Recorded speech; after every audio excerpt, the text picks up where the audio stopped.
Saya anak muda dan telah berzina selama beberapa kali. Saya sudah tahu kalau itu haram dan berusaha untuk taubat, namun jatuh lagi ke dalam dosa ini. Tolong beri saya nasihat dan solusi. Saya punya keinginan untuk menikah namun harus menyelesaikan S1. Yang pertama, syarat menikah bukan harus menyelesaikan S1.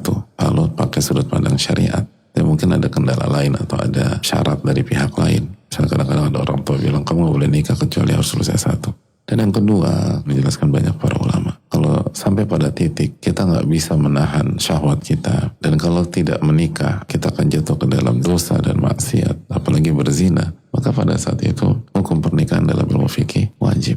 Artinya kalau kita nggak menikah kita berdosa. Dan sebaliknya kalau kita menikah kita pahala besar, dikasih keberkahan oleh Allah. Dan salah satunya dilancarkan pendidikan kita dan S1 kita. Dan itu proven, dialami banyak pihak yang memutuskan untuk menikah ketika kuliah. Walaupun secara teknis, secara materi masih sangat tidak ideal. Tapi karena dia merasa ini sudah wajib bagi saya. Karena saya untuk menjaga diri dari dosa dan kemaksiatan. Maka dia tawakal, dia menikah. Dan banyak sekali pertolongan Allah dalam hidupnya. Rizkinya dilapangkan, artinya bisalah dia cukup untuk hidup, tidak bergantung sama pihak lain atau tidak terlunta-lunta, dan kuliah lancar, prestasi bagus, dan kehidupannya dimudahkan oleh Allah SWT.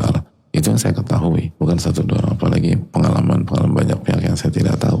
Sekali lagi, seringkali kita tuh membuat syarat apa yang tidak disyaratkan oleh Allah dan Rasulnya. Dan itu gak perlu, bahkan kontraproduktif. Dan bisa jadi syarat-syarat seperti itu justru menjatuhkan kita ke dalam hal yang haram. Misalnya itu tadi, untuk bisa nikah harus S1 dulu, dan sekarang semester 1. Dan dia gak bisa kontrol syahwatnya. Dan dia bisa nikah pada saat itu, tapi dengan syarat itu harus nunggu 3,5 tahun atau 4 tahun lagi. Itu kan syarat yang membuat seseorang jatuh ke dalam hal yang haram. Terus yang berikutnya, zina adalah hal yang sangat fatal, dia dosa besar. Dan Allah berfirman tentang zina, wala taqrabuz zina innahu kana fahishatan wa sa'a sabila. Dan jangan kalian dekati zina, karena itu adalah perbuatan keji dan jalan yang buruk. Jadi ketika kehidupan orang diisi dengan zina, itu kehidupan yang buruk kata Allah. Akan ada keburukan-keburukan menimpa kita, itu yang harus kita ingat.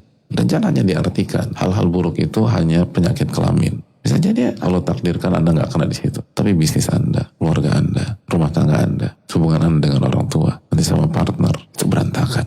Ada banyak keburukan yang menanti kalau kita nekat berzina. Dan ini ada perbuatan keji, hadirin. Dijelaskan oleh sebagian para ulama tafsir seperti As-Sa'di, perbuatan keji secara agama, secara akal sehat, dan secara fitrah. Makanya orang berzina itu nggak pakai akal sehat, pakai nafsu. Banyak orang tahu zina itu dosa, tapi dia nggak tahu separah itu, sefatal itu. Dan dijelaskan sebagian ulama seperti As-Sa'di, zina itu dosa yang berkaitan dengan hak Allah. Ini hak Allah yang mengharamkan.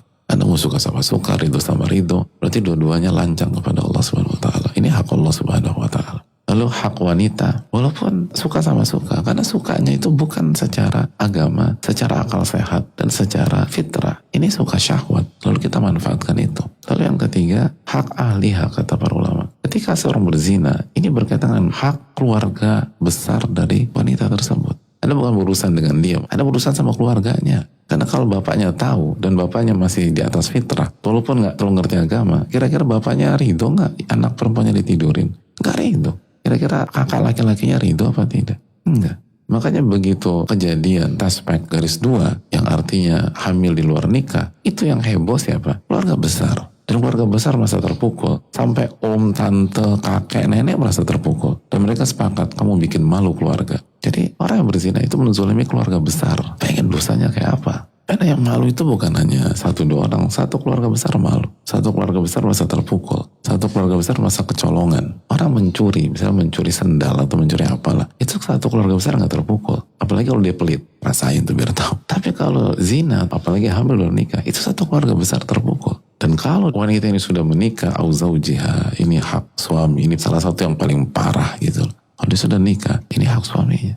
Wa ifsadul firash, dan ini merusak rumah tangga dan membuat berantakan nasab. Hati-hati dengan zina, urusannya banyak. Dan kalau kita sadar bahwa ini adalah menzolimi satu keluarga besar, belum lagi hak Allah yang paling penting, itu berarti kalau diantara mereka menyumpahin berzina itu, semua nyumpahin dia, maka itu doa orang terzolimi. Ittaqi da'watal madlum fa innahu laisa bainallahi wa bainahu hijab. Hati-hati doa orang terzolimi, nggak ada hijab dengan Allah. Jadi kalau bapaknya nyumpahin, itu nggak ada hijab dengan Allah. Ibunya nyumpahin, nggak ada hijab dengan Allah. Om tantenya nyumpahin, nggak ada hijab dengan Allah. Semua terzolimi karena perbuatan dia.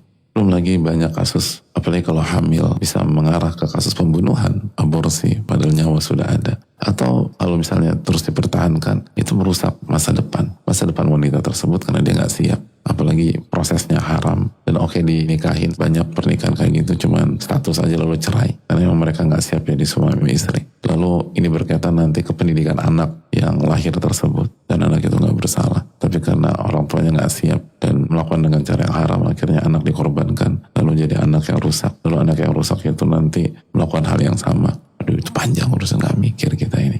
Nasallallahu alaihi wasallam. Dan hati-hati dengan dosa aborsi, adik. Jadi